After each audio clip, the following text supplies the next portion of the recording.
So বন্ধুরা, Samsung কিন্তু recently means 10th of July কিন্তু লঞ্চ করে দিল তাদের নতুন চমক। আর আপনারা সবাই জানেন যে স্যামসাং কিন্তু বছরে একটা থেকে দুইটা ইভেন্ট করে থাকে। আর প্রিভিয়াসলি ইভেন্টে কিন্তু তারা স্যামসাং গ্যালাক্সি S24 সিরিজে কিন্তু যে এআই চমকটা দেখালো সেটা কিন্তু অতুলনীয় ছিল। তবে এবারও তারা কিন্তু লঞ্চ করে দিল আপনার Samsung Z flip 6, Z fold 6, watch ultra Buds. তবে এই ভিডিওতে আমরা জাস্ট আলোচনা করবো জেড ফ্লিপ 6 নিয়ে। আর আপনি যদি জেড ফোল্ড 6 আর ওয়াচ আলট্রা বা বাডস প্রো যদি ফার্স্ট ইমপ্রেশন দেখে না থাকে, তাহলে ভাই আপনারা কোথায় আছেন, কোন যুগে বাস করছেন? আমার চ্যানেলে অবশ্যই ফার্স্ট ইমপ্রেশন দেওয়া আছে, অবশ্যই গিয়ে দেখে আসতে পারেন। আর অবশ্যই আমি ডিসক্রিপশনে লিঙ্কও দিয়ে দিব। তবে নিউলি ফ্লিপ স্মার্টফোনগুলো কিন্তু আগের তুলনায় প্রিভিয়াসলি তুলনায় কিন্তু খুব বেশি আপনার থিন করা হয়েছে তা না, মোটামুটি হালকা আপনার লাইট ওয়েটও করা হয়েছে, আবার হালকা থিনও করা হয়েছে। তার সাথে কিন্তু স্মার্টফোনের ডিজাইনটাও কিন্তু মোটামুটি অ্যাট্রাকটিভ বলতে পারেন, যেটা আপনার আলাদা একটি ভাইব দিয়ে থাকে। আর স্মার্টফোনের ব্যাকে যে ডিউল ক্যামেরা সেটআপ দেখতে পাচ্ছেন সেখানেও কিন্তু একটা ক্যামেরা রিং দেওয়া হয়েছে। আর এই ক্যামেরা সেটআপটা কিন্তু আপনার একটা চোখের ফিল দিয়ে থাকে। তবে এআই নিয়ে যদি প্রশ্ন ওঠে তাহলে বলুন এই স্মার্টফোনটি এআই দ্বারা কি করতে পারবেন না আপনি? এই ফ্লিপ স্মার্টফোনের দুটোটা স্ক্রিনে কিন্তু আপনি একসাথে ইউজ করতে পারবেন। সেটা ট্রান্সলেট করার সময় স্মার্টফোনটিতে কোন জায়গায় এআই নাই আপনি নিজেই বলুন। স্মার্টফোনটির কিন্তু মেইন ডিসপ্লেতেও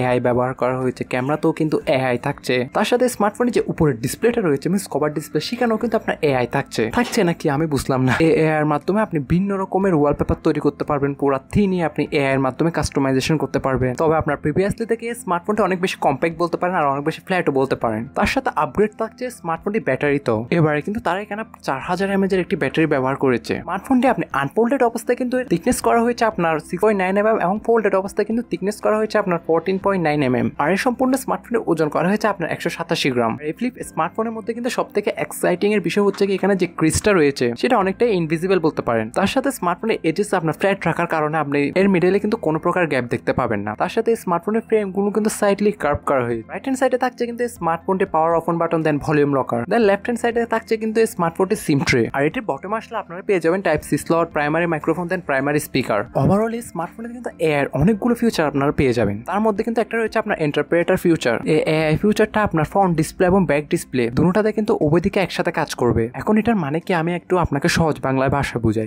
আপনি একটা আউটার কান্ট্রিতে গেলেন এবং সবাই যে ইংলিশে পারদর্শী সেটা না, তারা কিন্তু তাদের নিজস্ব ভাষায় কথা বলবে, সেটা অবশ্যই আপনার বুঝতে অনেক বেশি কষ্ট হবে। যদি ভাষা শিখে থাকেন তাহলে সেটা আলাদা ব্যাপার। তবে স্মার্টফোনটির মাধ্যমে আপনি সামনে যে ডিসপ্লেটা রয়েছে সেখানে যদি আপনার ভয়েসটা দেন, মিন্স আপনি যে ভাষায় কথা বলবেন সেটা যদি এখানে ভয়েসটা দেন, এবং যে কভার ডিসপ্লে রয়েছে সেখানে ট্রান্সলেটে গিয়ে যদি সেই দেশের ভাষাটা সিলেক্ট করে রাখে, তাহলে আপনার ভাষাটাকে কিন্তু সেই দেশের ভাষায় তারা কনভার্ট করে দিবে। এবং এই ভাষাটা আপনার যে ব্যাকের যে ডিসপ্লে রয়েছে সেখানে কিন্তু এটা আপনি দেখতে পাবেন। আর ব্যাকের ডিসপ্লে আপনার যে বন্ধু বলুন বা আউটার কান্ট্রির যে লোকটা কথা বলবে, ওর দেশের ভাষাটা আবার আপনার যে দেশের ভাষা রয়েছে সেটা আবার আপনাকে কনভার্ট করে দিবে। আর আপনি যদি ফটো ফিউচার নিয়ে বলেন, আপনি যদি আপনার নিজেকে কার্টুন তৈরি করতে চান তাহলে এটির মাধ্যমে সেটাও পারবে। আর ধরুন আপনি একটা ছবি ক্লিক করলেন এই স্মার্টফোনটি দ্বারা এবং সেই ছবিতে যদি আপনি কিছু ড্র করেন, তাহলে সেটা কিন্তু আপনি এআই এর মাধ্যমে কিন্তু অ্যাড করে নিতে পারবেন। তার সাথে আপনি কিন্তু আপনার মন পছন্দ বা নিজের মতন ওয়ালপেপার এখানে ক্রিয়েট করেও কিন্তু ইউজ করতে পারবেন, ওইটাও এআই দ্বারা। সাথে আপনি যদি চান স্মার্টফোনে কভার ডিসপ্লেটি কাস্টমাইজ করার জন্য, সেক্ষেত্রে কিন্তু আপনি এআই দ্বারা এই সবকিছুই কাস্টমাইজ করতে পারবেন। আর যদি ডিসপ্লে নিয়ে বলে, স্মার্টফোনটিতে কিন্তু ডিসপ্লে হিসেবে থাকছে আপনার 6.7 ইঞ্চি মাপের একটি ডাইনামিক অ্যামোলেড 2x ডিসপ্লে, যেখানেও কিন্তু রয়েছে আপনার adaptive 120 Hz fast refresh rate. আর এতে কিন্তু কভার ডিসপ্লে হিসেবে থাকছে আপনার 3.4 ইঞ্চি মাপের একটি সুপার অ্যামোলেড ডিসপ্লে। তবে এতে থাকছে আপনার 60 Hz fast refresh rate. Android 14 এর সাথে আসা স্মার্টফোনে কিন্তু ব্যাকএন্ডে রান করবে আপনার One UI 6.1। তার সাথে কিন্তু এতেও কিন্তু চিপসেট হিসেবে থাকছে আপনার কোয়ালকম স্ন্যাপড্রাগন 8 Gen 3। তাই পারফরমেন্সের বেলায় এটা কিন্তু খুবই শক্তিশালী বলতে পারেন। আর ক্যামেরার প্রসঙ্গে বলে, স্মার্টফোনে ব্যাকে থাকছে ডুয়াল ক্যামেরা সেটআপ, যেখানে প্রাইমারিতে থাকছে আপনার 50 মেগাপিক্সেলের মেইন একটি ওয়াইড সেন্সর, দেন সেকেন্ডারিতে থাকছে আপনার 12 মেগাপিক্সেলের একটি আলট্রা ওয়াইড।